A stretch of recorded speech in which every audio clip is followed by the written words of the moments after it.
చెప్పండి, రాజాసింగ్ గారు రాజీనామా ఎలా చూస్తారు? ఆయనకు ఏం ప్రాబ్లం ఉందో రాజీనామా చేసిండ్రు, అది ఆయనకు వ్యక్తిగత విషయం ఒకటి. రెండోది, భారతీయ జనతా పార్టీలో సిద్ధాంతాన్ని నమ్ముకొని ఉండడం, లేదా పదవులు కూడా ఏం ఆశించకుండా ఈ పార్టీ అధికారంలోకి వస్తే చూసి చచ్చిపోవాలి అనుకునే కార్యకర్తలు ఉంటారు. అట్లాంటి పార్టీ బీఆర్ఎస్, అట్లాంటి కార్యకర్తలు బీఆర్ఎస్ లో పార్టీలో ఉండరు, కాంగ్రెస్ పార్టీలో ఉండరు. అది ఫర్ దట్ ఈ రీజనల్ పార్టీస్ కానీ ఆ నేషనల్ లో ఉన్న కాంగ్రెస్ కి కానీ అట్లాంటి కార్యకర్తలు ఉండరు. కేవలం భారతీయ జనతా పార్టీకి మాత్రమే సిద్ధాంతాన్ని నమ్ముకొని పదవులకు ఆశించకుండా డబ్బులు కూడా అవసరం లేదు అనేది వాళ్ళ ఇంటి నుంచెల్లే లంచ్ బాక్స్ తెచ్చుకొని పార్టీ పనులకు వచ్చే కార్యకర్తలు భారతీయ జనతా పార్టీలో ఉంటారు. ఒక నాయకుడు భారతీయ జనతా పార్టీని వదిలేసి వెళ్ళినా, ఏదో ఒక నాయకుడు భారతీయ జనతా పార్టీ ఒక ఫేమ్ ఉన్న సోకాల్డ్ ఫేమ్ ఉన్న వేరే పార్టీ నుంచి ఒక నాయకుడు భారతీయ జనతా పార్టీకి వచ్చినా భారతీయ జనతా పార్టీకి ఎదిగేది లేదు, తగ్గేది లేదు. ఎందుకంటే Bharatiya Janata party core strength దాని సిద్ధాంతం. ఆ సిద్ధాంతం అంత్యోదయం. అంత్యోదయం అంటే పంక్తిలో కూర్చున్న చివరి వ్యక్తికి కూడా భోజనంలో అన్ని ఎట్లయితే వడ్డించడం అనేది జరుగుతుందో అట్లనే సమాజంలో ఉన్న పేద వ్యక్తికైనా కూడా ప్రభుత్వం ఇచ్చే ఫలాలు అందించడం అనేది భారతీయ జనతా పార్టీ సిద్ధాంతం. ఆ సిద్ధాంతాన్ని నమ్ముకున్న భారతీయ జనతా పార్టీకి ఆ సిద్ధాంతమే ముందుకు నడిపిస్తుంది. ఆ సిద్ధాంతం వల్లనే నరేంద్ర మోదీ ఒక ఛాయ్ అమ్ముకునే వ్యక్తి 3 సార్లు దేశానికి ప్రధాని అయిండు. ప్రపంచ వ్యాప్తంగా ఆయనకంత క్రేజ్ ఉండడానికి కారణం మా సిద్ధాంతం. సో మా సిద్ధాంతాన్ని మేము నమ్ముకుంటాం తప్ప వ్యక్తులు రావడం పోవడం అనేది పెద్ద విషయం కాదు పార్టీలోకి. ఏదైతే రాజీనామా లేఖలు తను మెన్షన్ చేసిన పాయింట్ ఏంటంటే, ఢిల్లీలో కొంతమంది తెర వెనకాల నడిపించుకుంటూ వాళ్ళకి కావాల్సిన వ్యక్తులకు ప్రెసిడెంట్ పదవి, ఏదైతే భారతీయ జనతా పార్టీ తెలంగాణ ప్రెసిడెంట్ పదవిని వారు ఇప్పించుకున్నారని వారు మెన్షన్ చేయడం జరిగింది. దీన్ని ఎట్లా చూస్తారు?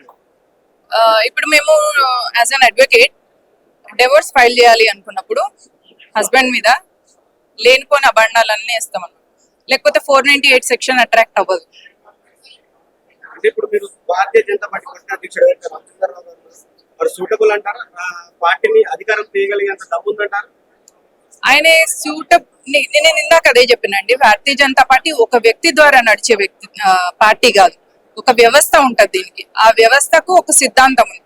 ఆ సిద్ధాంతమును వ్యవస్థ కలిపి నడిపిస్తుంటది. కాబట్టి రామచంద్రరావు గారు ఇప్పుడు కేసీఆర్ బీఆర్ఎస్ ని నడిపించినట్టు ఇండిపెండెంట్ డిసిషన్స్ ఉండవు. ఒక గ్రూప్ అందరం కూర్చొని పెద్దవాళ్ళందరూ సీనియర్స్ అందరూ డిస్కస్ చేసుకొని ముందుకెళ్తారు. కాబట్టి ఒక ఏమంటారు 2 సీట్ల నుంచి వెళ్ళి 300 పైకి సీట్లు తెచ్చుకొని కేంద్రంలో అధికారం తెచ్చుకున్నాం. 3 సార్లు నార్మల్ ఏమంటారు ఛాయ్ అమ్ముకునే వ్యక్తి కూడా ప్రధాని అయ్యింది.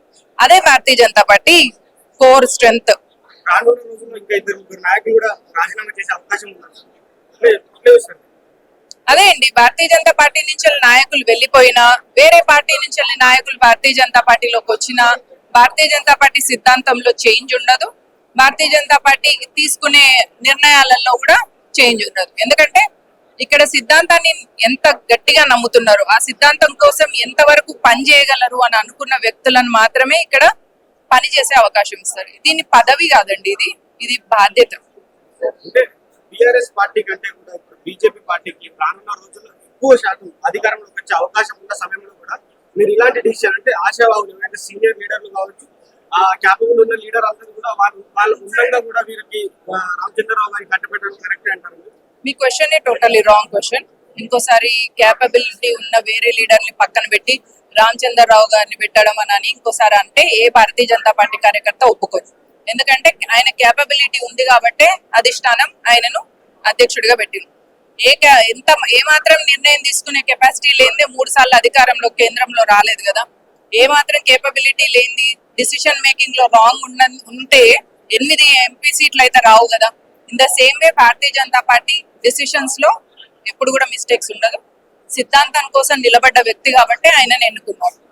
కాంగ్రెస్ పార్టీ వాళ్ళు ఏమంటారంటే బీజేపీ పార్టీ వాళ్ళందరూ నాయకులందరూ కలిసి రానున్న రోజుల్లో బీఆర్ఎస్ అధికారంలో తేవడానికి ఈ నిర్ణయం తీసుకున్నారని చెప్తున్నారు. మేము బీఆర్ఎస్ అధికారంలోకి ఎందుకు ఇస్తాం? మేమే వస్తాం కదా. అదేం క్వశ్చన్ అండి? బీఆర్ఎస్ కి అధికారం మేము ఎందుకు ఇవ్వాలి? మళ్ళీ పోయి ఎవరికి ఇవ్వాలి? సారా దందా చేసిన కూతురికి అన్నా, డ్రగ్స్ దందా చేసిన కొడుక్కి అన్నా, ఫోన్ ట్యాపింగ్ చేసి ఆడోళ్ళని బ్లాక్ మెయిల్ చేసిన కేటీఆర్ లాంటి కొడుక్కి ఇవ్వాలి. ఎవరికి ఇవ్వాలా?